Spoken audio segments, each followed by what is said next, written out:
Wendy's is closing hundreds of its restaurants as consumers continue to cut back on spending.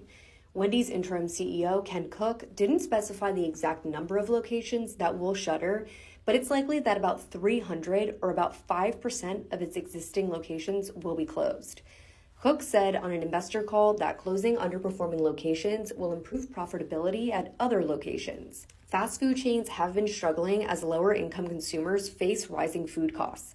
Many chains have introduced bargains, like $5 and $8 meals at McDonald's, which Wendy's matched. But Cook said Wendy's still isn't doing a good job of bringing in new customers. And he says he doesn't think the financial strain on low-income households will ease anytime soon.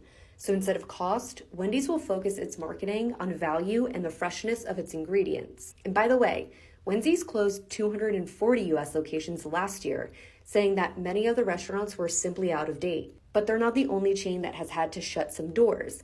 Starbucks began closing about 124 locations in September. Jack in the Box closed 200 underperforming locations earlier this year, and several other restaurant chains have done the same. And many chains like Burger King, KFC, IHOP, Denny's, and more were offering deals on their food to convince customers to come back, even though they were irked by inflation.